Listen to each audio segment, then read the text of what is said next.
Hello. I've wanted to talk about some thoughts I've been having on Lord Jim by Joseph Conrad and his prose in this book, um, which I read fairly recently, some weeks or months ago now. I finished reading it, and it's stuck in my mind, not entirely for good reasons, or I should say, not entirely for reasons of enjoyment. I did not enjoy a lot of the book, but it was very interesting to me. Um, and there were parts of the book that I found very compelling.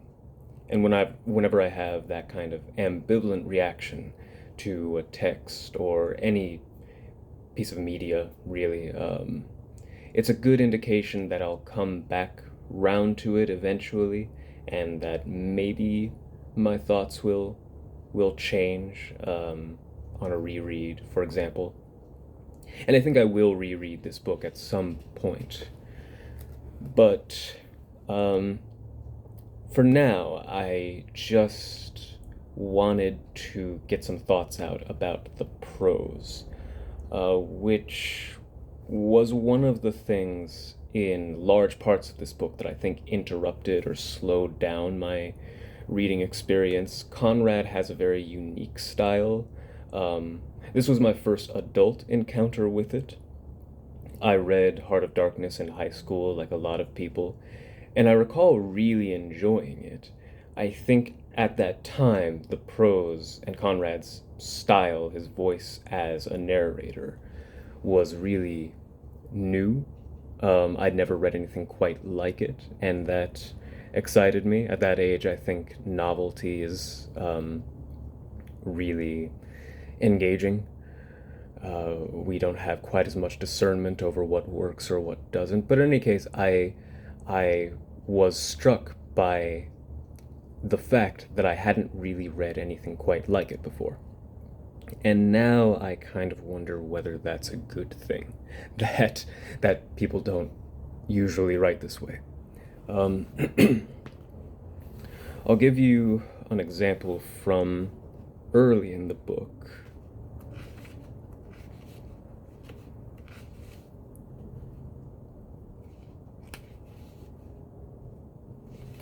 All right. They streamed aboard over 3 gangways. They streamed in, urged by faith and the hope of paradise. They streamed in with a continuous tramp and shuffle of bare feet, without a word, a murmur, or a look back. And when clear of confining rails spread on all sides over the deck, flowed forward and aft, overflowed down the yawning hatchways, filled the inner recesses of the ship, like water filling a cistern, like water flowing into crevices and crannies, like water rising silently even with the rim. 800 men and women with faith and hopes, with affections and memories, they had collected there, coming from north and south and from the outskirts of the east, after treading the jungle paths, descending the rivers, coasting in prows along the shallows, crossing in small canoes from island to island, passing through suffering, meeting strange sights, beset by strange fears, upheld by one desire. They came from solitary huts in the wilderness, from populous kampongs, from villages by the sea. At the call of an idea, they had left their forests, their clearings, the protection of their rulers, their prosperity, their poverty, the surroundings of their youth and the graves of their fathers.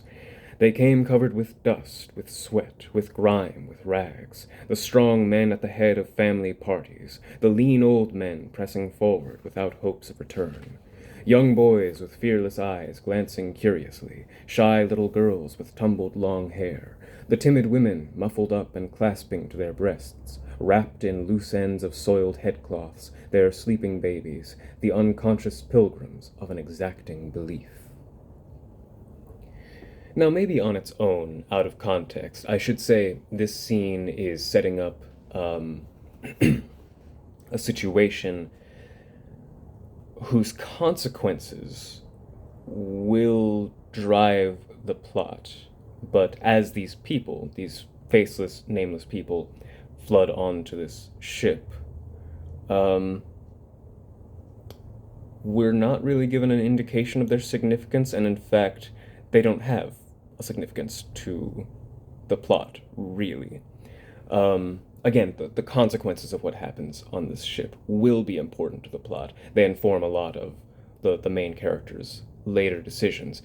But it doesn't really justify, I think, lingering on this description when the book isn't going to be about them or about their faiths and hopes, really. It sets a mood in a way, but that that repetitious quality and that concatenated sentence structure, I think, gets a little wearisome. Um, and it's also worth noting that this is not a unique passage. If it were just trying to set up this situation or just trying to set a tone for the rest of the book, that would be one thing. But there are descriptions like this in some sections of the book on every other page. And usually, at least once a chapter, there will be something like this passage that visits on us this holistic impression of a scene or a setting that we then immediately leave, and it doesn't really come back around in a meaningful way, I think. Um, and that's something that slows down the reading experience of a book that already slows itself down in many other ways. The plot is extremely contorted um, and digressive, which I don't normally mind. This is something else that was interesting to me. I actually tend to like books that aren't afraid to go on digressions and tangents away from their main subject. But I think those tangents need to have some substance to themselves that is sufficient to warrant the interest the author is taking in them. Whereas Conrad's tangents, I don't think do for me. Um, I will say, as I mentioned earlier, there are parts of the book, mostly toward the latter um, parts, almost all in the latter half, and mostly toward the latter chapters, that I found really gripping and emotionally involving, and everything I like from a book. Um, and even there, the prose I think is tighter. I have another passage marked out here.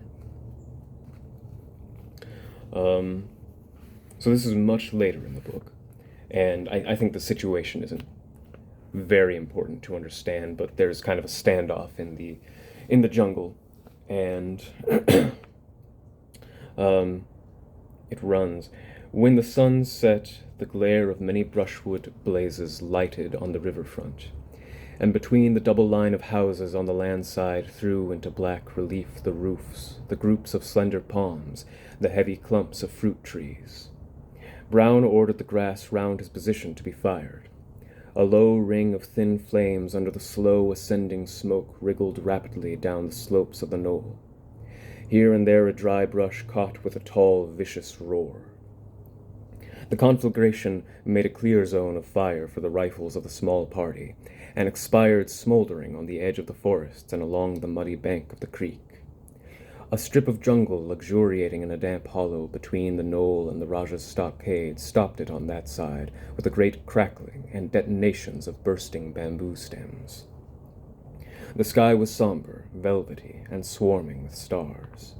The blackened ground smoked quietly with low, creeping wisps, till a little breeze came on and blew everything away. That, I think, sets a mood much more effectively, and here the poetic tactics that Conrad is making use of, like alliteration in a lot of these sentences, are deployed a lot more subtly than the repetitions in the previous passage that I read. I think it's more effective. Um, to my taste, it's still perhaps a bit overwritten, like the sentence, the sky was somber, velvety, and swarming with stars. I kind of wonder why that's here. There may still be a few too many notes so to speak, but it's pleasant to read. Um, and passages like that are concentrated toward the end of the book. As I understand this novel was originally released, and I think also originally written in installments of a few chapters at a time, which makes sense to me of my experience reading it. I kind of wonder if, as Conrad was writing, in the process of telling this story, he gained a tighter control of what he was trying to say, uh, because the latter part of the book feels stylistically much more controlled and deliberate. If that's the case, I think it's a shame that it took 20 or 30 chapters to get there, although I'm glad it eventually did. My summation of this book would be that it is a very good, engaging story told in the most frustrating way possible.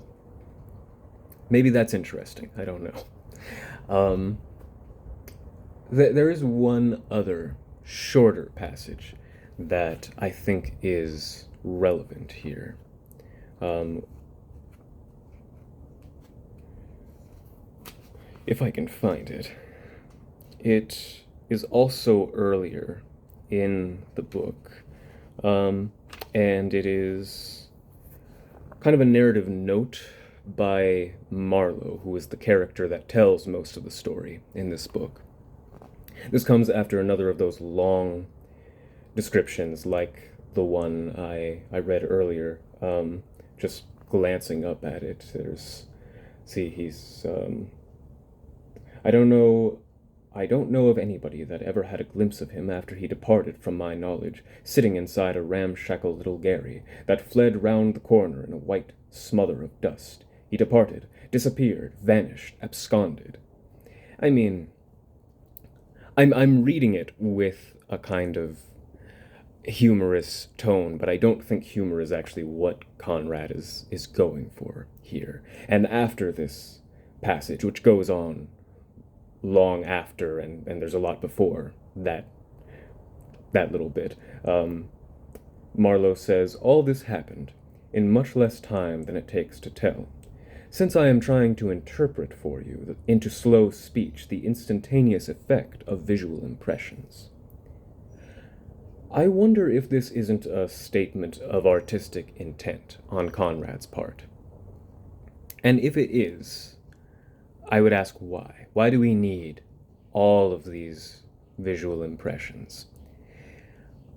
Obviously, in our day-to-day lives, in whatever situation we're in, we are constantly taking in this kind of fragmentary sensory information. And I think that part of what Conrad is getting at in this book is that all of that information that we take in and absorb, just moment to moment, is forming part of the frame of mind we have as we make our decisions. There's another passage that I won't read, where the main character is kind of rambling or babbling about everything that was going on around him and how it affected his decision-making process. I think that's what Conrad is maybe trying to draw our attention to, but it doesn't work for me. Um, yes, in our daily lives, this is true. We are engaging with all of that sensory information at once, and it does perhaps influence us psychologically. But in a novel, there has to be a finer, narrower selection to frame our experience. To do otherwise, to try to give us all of that information, just reads as neurotic. And I think that word describes the reading experience of a lot of this book. It feels like exploring the author's, or at least the narrator's, neurosis, which may be kind of interesting in a way, but not necessarily pleasant or engaging to read. Um, Nevertheless, I did I did ultimately like the book. I say with some hesitation, I am glad that I read the book. Some of the characters and some scenes in particular in that second half of the novel really have stuck with me in a way that persuades me I will reread the book eventually, and maybe all of those digressions and long um, interruptive passages might work on me a little better then, but that remains to be seen. Um, in any case, I think that's all I had to say for right now. So, um, with that, thank you.